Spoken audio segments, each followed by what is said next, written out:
Lyon Radio. Bonjour Jérôme. Bonjour Anne-Gaëlle. En tout cas, je suis très content de vous avoir aujourd'hui sur Anne-Gaëlle Richaud sur Lyon Radio. On va parler un petit pareil, je suis ravie. On va parler un petit peu de Crazy Games à la neige, qui a déjà débuté depuis la semaine dernière sur Gulli. Vous pouvez un petit peu nous rappeler quel est le concept de cette nouvelle émission?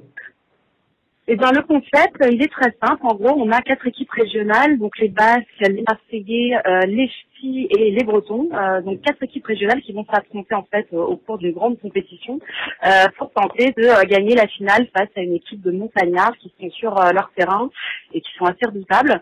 Voilà, donc c'est plutôt intervillesque, sympathique, bon enfant, drôle, pas de prise de tête. Voilà, un programme très familial, cher à Gulli.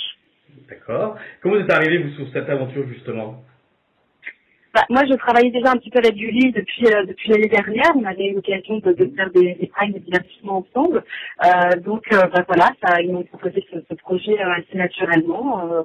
Et puis, moi qui suis maintenant maman de 2 enfants et tout, ça m'éclate assez de faire des programmes axés sur la famille. Donc, du coup, voilà, ça s'est fait de manière assez spontanée, naturelle. Et j'en suis ravie, parce que ça se passe vraiment très bien. D'accord. Vous animez cette émission donc avec Philippe Candelo. Est-ce que vous avez eu peut-être l'occasion avec lui de tester justement les épreuves? Écoutez, oui, on est obligé de les tester un petit peu quand même parce que quand on veut expliquer après les règles dans l'art, il faut un peu les tester. C'est quand même mieux. Moi, c'est ce que je faisais déjà sur Fort Boyard. Donc, je testais un petit peu ce qui permet après de bien comprendre toute la démarche, la logique de l'épreuve en elle-même et puis d'orienter en place les candidats.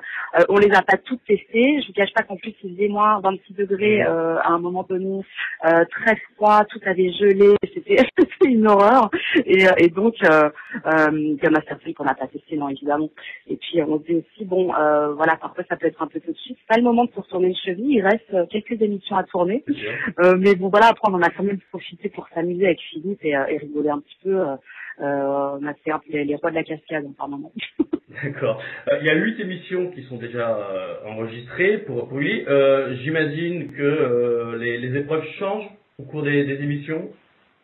Les épreuves changent, bien entendu, effectivement. Alors après, il y a toujours des épreuves autour d'une tournette, d'une patinoire, d'une piste, des lieux qui sont assez récurrents et qui reviennent régulièrement, mais qu'on réadapte à chaque fois avec de nouveaux jeux. Alors après, ça peut aller du tapis roulant à un gros ventilateur qui tourne et qui envoie les candidats à l'audit de la piste.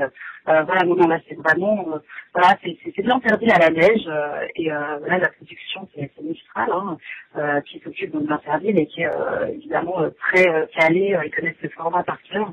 Et ça marche plutôt bien, quoi. C'est assez rigolo de voir après les enfants devant la télé qui rigolent en voyant les candidats des gamins à faire des trucs pas possibles. Moi, je suis devenue la star de la cour de l'école de ma fille, quoi. Suite à la première équipe, c'est drôle, j'ai accompagné à l'école et là, c'est super. Donc voilà, c'est ça qui est chouette, c'est que quand il y a un retour comme ça, et surtout les enfants, moi je suis fan. Alors, on a vu aussi qu'il y avait donc des personnalités qui viennent intégrer les équipes. Quelles sont les futures personnalités qu'on va avoir dans les prochaines émissions? Là, ce sont vraiment les 4 coachs en fait qui restent et c'est à la tête de leur équipe pendant les 8 semaines. Donc on a vraiment qui cartouche pour les Basques qui va les soutenir jusqu'au bout de l'aventure. Pareil pour Miss France avec la Bretagne, même si elle a rien de breton. Titoff pour Marseille et Colonel Rayel pour les Ch'tis. Donc ils seront avec nous tout au long de l'aventure. Pendant les 8 semaines. Bon. Est-ce que vous avez d'autres projets déjà, peut-être avec Gulli pour l'année? Des projets, oui, il y en a d'autres. Là, on est en pleine discussion. C'est quand même encore en écran. Là, on est en février. C'est encore un peu tôt pour en parler. Mais il se passe des choses et oui, notamment. Un petit mot. Est-ce que la présentation avec Olivier Mine vous manque?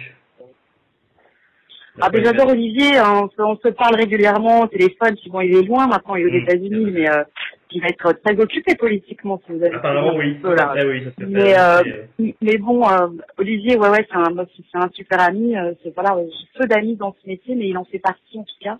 Et oui, c'est vrai que souvent on se dit, il faut qu'on fasse un truc, Puis chacun après occupé dans sa propre vie et son propre boulot, donc c'est pas toujours simple, mais Mais c'est pas exclu, ça sera bien quelque chose à l'occasion, on fera bien quelque chose ensemble, c'est obligé, obligatoire. Eh bien, ce sera avec grand plaisir en tout cas qu'on vous retrouvera tous les deux. Anne-Gaëlle Riccio, merci beaucoup. On vous retrouve donc dès vendredi sur Gulli à 20h45 hein, et encore cette émission, encore la finale donc aura lieu dans quelques semaines. Merci beaucoup. C'est ça exactement. Merci beaucoup merci, Jérôme. À bientôt. Au revoir. Au revoir.